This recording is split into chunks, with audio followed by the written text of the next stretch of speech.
In principle یہ سمجھ لیں، کرامت کا انکار کرنے والا کافر ہے، دار اسلام سے خارج ہے۔ جو کرامت قرآن و سنت میں رپورٹ ہوئی ہے فی نفسی ہی، کرامت کو تو ہم مانتے ہیں۔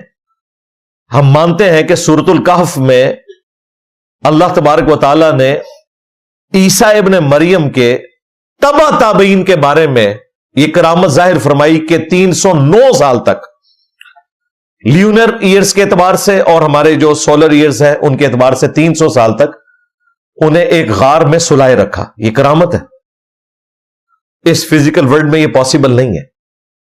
اسی طریقے سے حضرت سلیمان علیہ السلام کا ایک درباری تھا، اب اس کی تفصیل نہیں آئی کہ وہ کوئی پیغمبر تھا، کوئی فرشتہ تھا، کون تھا، بہرحال اہل علم میں سے تھا۔ ان کے دربار میں جو تخت بلقیس کو آنکھ جھپکنے سے پہلے لے آیا تھا، بالکل ہم مانتے ہیں۔ اس کرامت کا انکار کون کرے گا؟ وہی جس کا قرآن و سنت میں ایمان نہیں ہوگا۔ ہمیں اختلاف ہے تمہارے بابوں سے، ہاں، جن بابوں نے اپنے ناموں کے کلمے پڑھائے، جن کی کتابیں ان کا واحد تعارف ہے، ان میں گستاخانہ عبارتیں ہیں اور تمہارے علماء اس کا دفاع کرتے ہیں۔ ہم تو ان بابوں کے ایمان کو بھی مشکوک سمجھتے ہیں، کفر کا فتویٰ چلے نہیں لگاتے۔ ولی اللہ کہاں سے مان لیں، کرامتیں کہاں سے مان لیں؟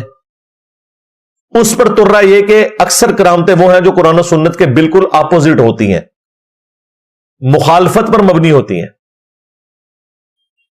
کہتے نہیں تخت بلقیس آ گیا، بالکل آ گیا، ہم مانتے ہیں۔ اگر اب تم یہ کہو گے اس کی بنیاد کے اوپر کوئی جھوٹا کلیم تم کرو تو ہم مان لیں، تو ایسا تو نہیں ہوگا۔ تمہیں شوق ہے نا اپنے کسی حضرت کی کرامت بنوانے کا، تو اسے کہو کہ وائٹ ہاؤس لے آئے، ادھر مارگلا ہلز پہ رکھ دے اسلام آباد، پورا امریکہ مسلمان ہو جائے، کام بھی مکے۔ یہ جو آج ہمارے مسلمان ملکوں کو ہڑپ کر گیا امریکہ، اسرائیل کی پشپنائی کر کے فلسطین کو برباد کیا، عراق کو، افغانستان کو، ایران کو، پاکستان کو بھی کھوکھلا کر دیا، تو جان ہی چھوٹے لاؤ۔ اور اگر تم نے ایلیوژن کرنے کی کوشش کی تو میرا ایک نعرہ تمہارے بابے کو بھی غائب کر دے گا، وائٹ ہاؤس کو بھی غائب کر دے گا۔ ہاں، میرے نبی سا ہے ہی کوئی نہیں، تیرے بابے تھے، شاہ ہی کوئی نہیں، لا حول ولا قوت الا باللہ۔ میں ایک بار پڑھنا ہے بابا بھی غائب تو وائٹ ہاؤس بھی غائب ہو جانا ہے اگر تم نے نظر کا کوئی دھوکہ کرنے کی کوشش کی۔ تو یہ فراڈ جو تم نے مچایا ہوا ہے، اسے ثابت کروانا ہے اگر تم نے اپنے بابوں کے حق میں، تو کر کے بتاؤ، کرو بھی نہ، ورنہ تو میں بھی کلیم کروں گا یہ جو تخت ہے میں بھی پلک جھپکنے سے پہلے جو ہے سرگودا سے لے آیا تھا۔ مان لو گے؟ کہتے ہیں نہیں، کر کے دکھاؤ گے، تجھے نہیں کرنا۔ کہانیاں بنائی ہوئی ہیں، کہاں سے کوئی واقعہ اٹھاتے ہیں۔ حضرت ابراہیم علیہ السلام پہ آگ ٹھنڈی ہوئی، کہتے ہیں نہیں ہمارے بزرگوں پہ بھی ٹھنڈی ہو جاتی ہے۔ بھائی ابراہیم علیہ السلام کے بارے میں تو قرآن میں رپورٹ ہوا، یہ معجزہ ہے، ایکسٹراپولیٹ نہیں کر سکتے معجزے کو۔ بعد میں رومن امپائر کی بیٹل فیلڈز میں صحابہ کرام تیل کے کڑاہوں میں جلائے گئے ہیں، روسٹ ہو گئے ہیں، شہید ہوئے ہیں، ان کے لیے آگ ٹھنڈی نہیں ہوئی۔ ورنہ پھکی لے لو، عیسیٰ ابن مریم بغیر باپ کے پیدا ہوئے ہیں۔ ہوں دسو تہاڈا کیڑا کیڑا بزرگ ہے جس دا والد نہ معلوم ہے؟ اس کا مطلب آپ کو پتا ہے کیا ہے؟ یہ کرامت نہیں ہوگی۔ پھر عیسیٰ ابن مریم کے کیس میں یہ معجزہ ہے، تمہارے بابے کے کیس میں تمہاری خود ہنسی چھوٹ جائے گی کہ اس کا مطلب کیا ہے۔ وہ کہیں گے کہ ہمیں پتا چل گیا کہ انجینئر صاحب کہنا کیا چاہ رہے ہیں۔ تو صرف یہ آگ والی ہی آپ نے معجزے کو ایکسٹراپولیٹ کر کے کرامت بنانا ہے؟ اس کو بھی کرامت بناؤ نا۔ عیسیٰ ابن مریم والی کرامت بھی کسی بابے کے اوپر فٹ کرو، لوگ تمہارا مذاق اڑائیں گے۔ یہ کہانیاں کروانی بند کرو۔ اور پھر خادم رضوی صاحب جو اکثر امت کا خون گرمایا کرتے تھے کہ جی امام مالک فرمانے نے امت مر جائے، نبی دیاں گستاخیاں ہو رہی نے، امت کچھ نہیں کر رہی۔ یعنی کہ امام مالک کہتے ہیں کہ امت کا کام ہے کہ گستاخیوں کو روکے، ادروائز امت کو مر جانا چاہیے کہ امت زندہ ہے اور رسول اللہ کی شان میں گستاخیاں ہو رہی ہیں۔ امام مالک فرماتے ہیں پھر امت زندہ کیوں ہے؟ پھر مر جائے ساری، پھر مر جائے ساری۔ پوری عالم اسلام اس وقت یا تو مر جائے، یا تو مر جائے سارا عالم اسلام، یا پھر حضور کی عزت پر پہرا دے۔